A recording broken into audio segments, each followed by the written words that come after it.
Di taman hotel. Kini kita berada.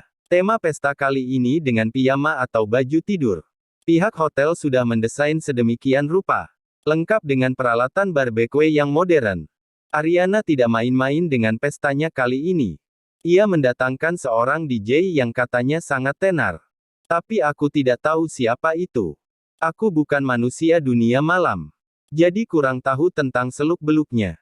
Aku hanya menikmati alunan musik yang dimainkan DJ Una. Begitu mereka memanggilnya. Di setiap meja sudah tersedia berbagai macam hidangan laut. Tidak lupa berbagai macam bir dan wine berjajar rapih dan siap untuk diminum.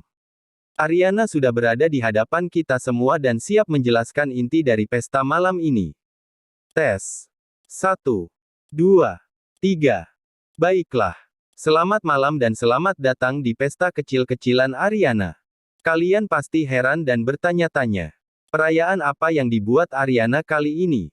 Jadi teman-temanku tercinta, aku sengaja buat pesta spesial untuk liburan kali ini. Jadi nikmati pesta malam ini. DJ musik, perintahnya sambil kegirangan. Sudah kuduga, aku kira pesta apa? Itu hanya alibinya saja pengen pesta alkohol. Jangan kira, seorang Ariana bisa disebut monster wine. Dia bisa tahan dengan 2 botol wine yang kadar alkoholnya tinggi. Kadang aku heran, perut dan organ tubuhnya terbuat dari apa? Aku hanya bisa menonton dan menikmatinya dengan segelas jus lemon. Temanku yang lainnya mereka juga suka minum. Namun 1 gelas saja mereka sudah Oh duluan. Anehnya aku meskipun pernah sekali minum wine yang digadang-gadang harganya sangat mahal. Tetap saja aku tak menyukainya. Rasanya memang manis tapi ada sensasi panas di akhir. Sejak itu aku tak pernah meminumnya lagi. Dan satu lagi, baunya yang khas. Itu sangat tidak suka. Ayolah nikmati saja kali ini. Jika minum bersama akan terasa meminum jus yang ada di tangan lo. Ajak Angel padaku. Aku tetap tidak mau dan lebih memilih makan seafood yang sudah tersedia. Aku menatap Elle yang kini sedang berkumpul dengan mereka. Aku mengedarkan pandangan dan mencari keberadaan Tamara dan Kevin. Tapi mereka tidak ada. Kemana mereka? Tanpa pikir panjang aku melanjutkan acara makan malam sendiri. Awalnya Elle menemaniku tapi aku menyuruhnya berbaur saja. Jika memang mau minum silahkan asal di batas wajar. Aku tidak mau hal-hal yang tidak diinginkan akan terjadi nantinya. Pengaruh alkohol jangan disepelekan. Banyak kejadian yang tidak terduga akan terjadi. Karena terlalu banyak minum dan makan. Perutku menyalakan alarmnya. Panggilan alam memanggil. Segera mungkin aku pergi ke toilet lobi hotel. Karena untuk ke kamar rasanya cukup lama. Sebelum pergi aku bilang dulu sama Elle. Karena takut dia mencari-cariku nantinya. Setibanya aku di toilet. Sepi tak ada siapapun. Karena mungkin sekarang sudah larut. Awalnya aku hanya memainkan ponselku. Menghilangkan ketakutan dalam toilet. Tiba-tiba terdengar suara yang cukup keras. Duh. Buk. Aku mematikan layar ponsel dan fokus dengan mendengarkan suara itu. Karena aku yakin itu bukan hantu melainkan seseorang membuka pintu toilet yang terlalu kencang. Lalu mulai terdengar suara decakan seperti orang yang sedang berciuman. Aku menutup mulutku karena takut ketahuan oleh mereka yang sedang berpacaran. Sungguh tidak elegan. Masa bercinta di dalam toilet? Tapi kali ini aku bingung. Apa aku harus keluar atau menunggu mereka selesai? Sungguh membingungkan. Pada akhirnya aku chat Eldrian dan memberitahunya. El, bisa bantu aku? Ke toilet lobi sekarang. Aku gak bisa keluar ada orang yang lagi pacaran di sini. Isi pesan chat pada El. Tak lama El pun membalasnya dan menyarankan untuk menunggu mereka keluar terlebih dahulu.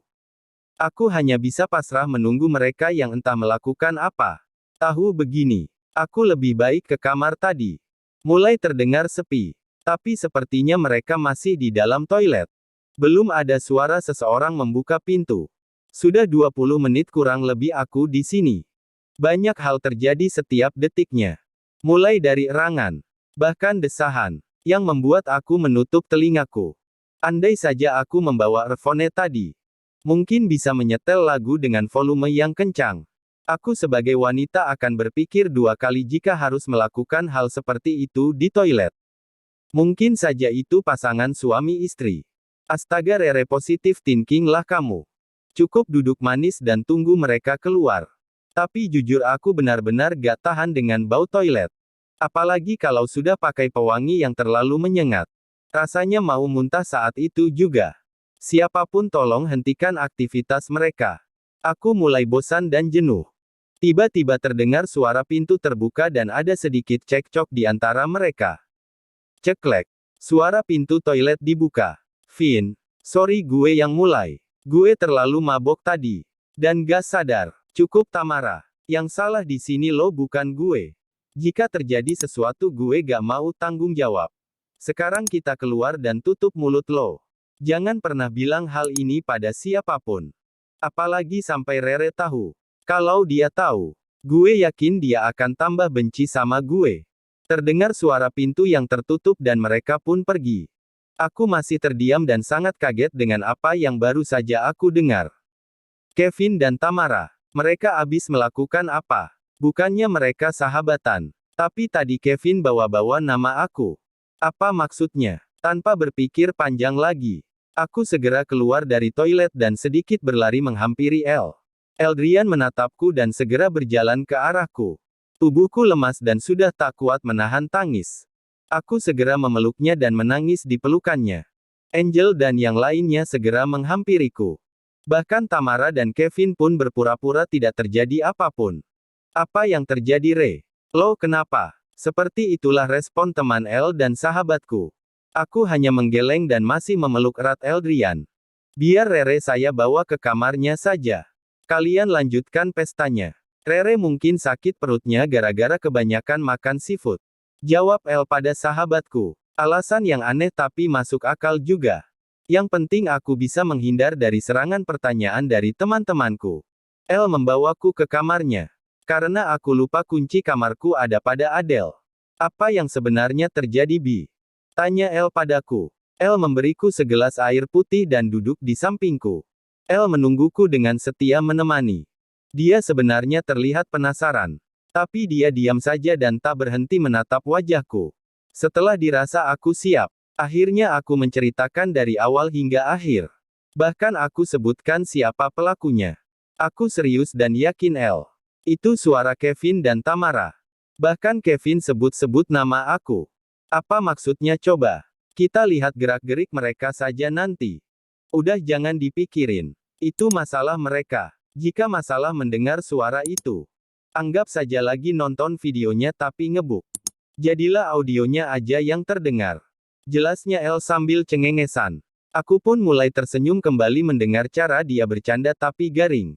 Setelah merasa tenang akhirnya aku dan Elle kembali ke tengah-tengah pesta. Meskipun sedikit canggung selama di samping Elle aku akan aman dan nyaman. Sepertinya aku mulai jatuh cinta sama kamu Elle. Ucapku sambil berbisik padanya. Hah? Respon Elle sambil melihatku. Terserahlah aku kembali fokus dengan penampilan DJ Una yang sangat kece. Sedangkan Elle ia diam 1000 bahasa. Tapi tiba-tiba ia berbisik padaku. Kita percepat nikahnya yuk. Besok juga bisa. Gimana mau gak? Kali ini aku yang benar-benar diam dan tak membalas ucapan Elle. Enteng banget ngajak kawin besok hahaha. Dasar Eldrian. Terima kasih semoga terhibur. Jika berkenan bantu subscribe ya.